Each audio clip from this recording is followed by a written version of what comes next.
Am I the a-hole for not wanting my fiancé's ex-fiancé at our wedding? Sorry in advance because this is going to be hella long as you guys need context, and I need this off my chest desperately, but I want to make it a little bit vague in case this ever makes it out of Reddit. I would hate for my partner to see this and figure it out before I get a chance to talk to them about it. So here we go. I want to start off with saying that I'm not sure if I've loved anyone quite this much before, and I've been married before, but never felt this type of compatibility and connection before until all that came crashing down a couple weeks ago. My partner is friends with almost all of their exes, and I'm totally okay with it because I'm not a crazy jealous psycho, and they have all been nothing but very nice and respectful to me, super friendly, and they all have their own partners and lives figured out, apart from my partner's ex-fiancé. They were together for almost 10 years, but never got married due to some family drama from the ex-fiancé's side. My partner has gone on to say and reiterate a couple times that they were so in love, so into each other, and would have still been together if it wasn't for this particular family drama.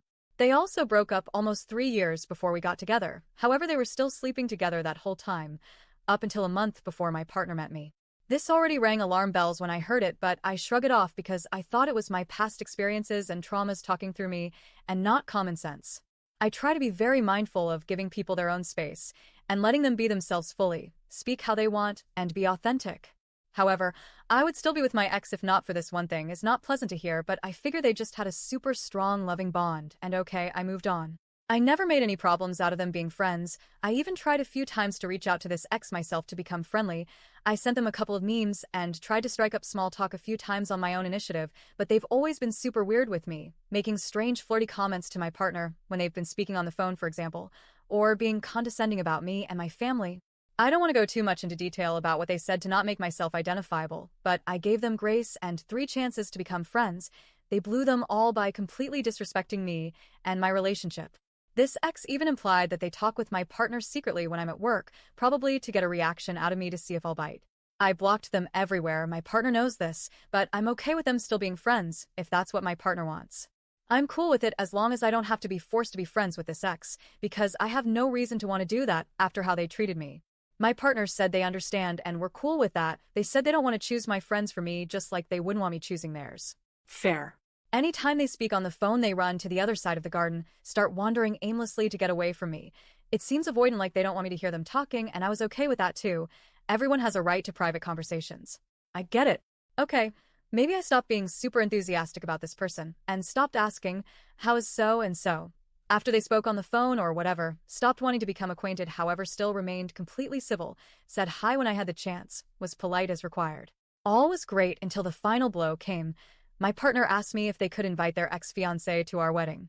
I was shocked and couldn't answer. I said I would think about it, but I'm honestly so fucking hurt that they would even ask me that, knowing I have their ex blocked and knowing how they disrespected me and made me feel like an outsider in our own relationship. I'm absolutely gutted. What makes it even worse is the way they phrased it. I would love to invite ex to our wedding.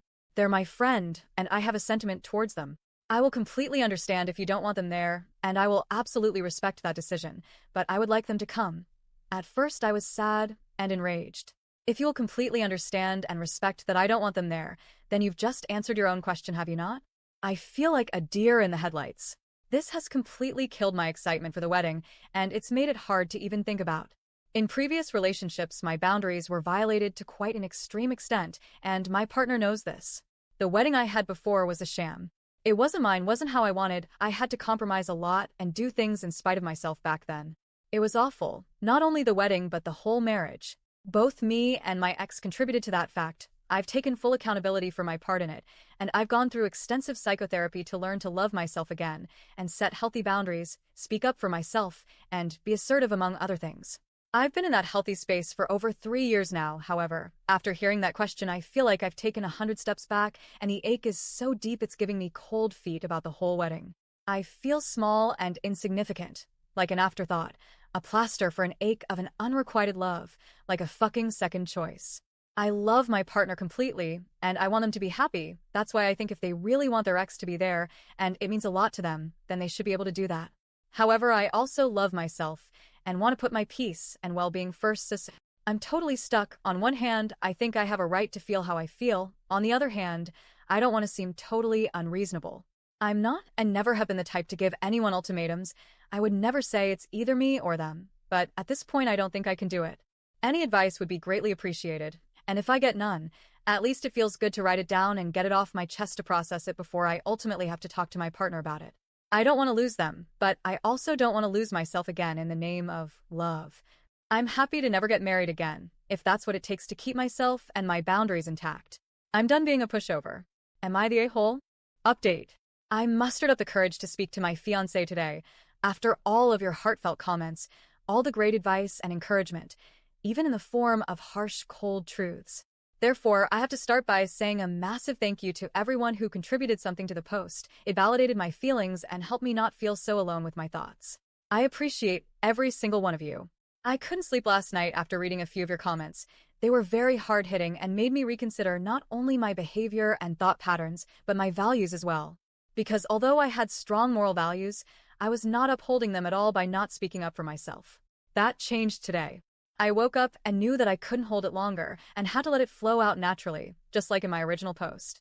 I mentioned the disrespect, the lack of communication between me and the ex despite my previous gentle efforts, the stupid, flirtatious, and jealous jokes from her. I laid it all out on the table. My voice was shaking, but I got out everything I needed to get off my chest, and then some. In the heat of the moment, I even concluded with, "I love you so much that I want you to have the wedding of your dreams." I already had one that wasn't mine. I know how much that sucks, and I wouldn't want to wish it on you. That's why if it means that much to you for her to be at the wedding, then I'm willing to set you free and hope y'all have a very lovely celebration without me. Of course, I ended up shedding a few tears, but they were met with complete consolation, consideration, and empathy. I was reassured, comforted, and I felt heard, which is what I desperately needed. As many of you correctly pointed out in the comments, I'm someone that always wants to be the most accommodating to the people I love. Sometimes even to my own detriment, which I was able to recognize again through this situation. It's something I worked through in therapy before, thought I succeeded, but healing isn't linear, and sometimes old patterns creep back when we feel the most vulnerable. I can fully admit this happened. My fiancé asked me why I never made it obvious that I don't like her, why I acted so cool about it. To tell you all the truth, my partner is right. I didn't overly let it show that I don't like her other than blocking her everywhere. Partner claims they didn't realize I still had her blocked and thought I didn't, because I didn't act like I hate her, out of respect for my partner. But in that way I disrespected myself and my own boundaries. I was honest in my reply. If she's your friend and you guys are cool, and I love you and want you to be happy, then why would I hate on your friend to your face? My fiancé looked at me completely puzzled and said, "Well, because you're the most important person to me, and how you feel is my absolute priority. I didn't realize you were so uncomfortable with her. I'm so sorry I didn't see it and was oblivious. I will do absolutely anything for you to feel like you're number one, because you are. She will not attend our wedding. She won't be in the picture. I love you." They also questioned me on why I didn't react straight away when the question about her attending was asked, why I didn't just burst out with, "Are you kidding me right now?" And I explained that I wanted to think it through. I wanted so badly for it to be okay, but it just isn't, and I don't want her at the wedding. I can't have someone present that I feel holds animosity towards me and our relationship. I have too much respect for myself. The reply I got made me very happy. I totally understand that, and I agree with you. I get it, and I'm sorry. But next time, please just don't bottle anything in. I want you to feel safe. About the phone calls? My partner didn't want to bore me with the ex's crap, trivial small talk, and her complaining about stuff. I want to believe it. It seemed very genuine, but I'm still giving it time. And for those wondering about if the wedding plans are commencing, they aren't for now, but may again in the future, if all goes well. I've decided words aren't enough, and I want to see all of this in action. I want to see clear boundaries put up with the ex.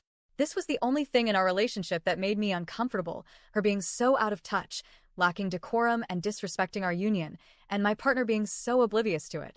They even said her stupid jokes fell on deaf ears because it was obvious that she was just being jealous and bitter because she hasn't found anyone yet and can see we are very happy together and have a lot more in common than they ever did.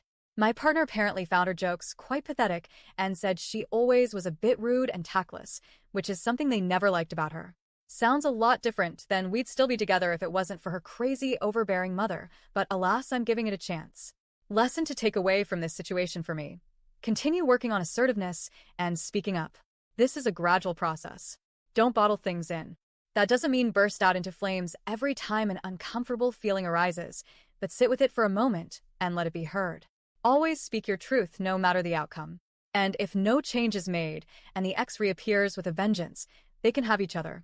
For now, we're going to take things easy while we work on patching up this wedge and rebuilding trust. If my partner puts their money where their mouth is, I'm confident we can make this work. And who knows, in a few years, once the ex is happily married too and everyone knows their place, maybe we can all laugh about this together at a summer barbecue. Maybe not. Once again, thank you all so much for your input and your encouragement. And let's see what the future brings. Much love to you all.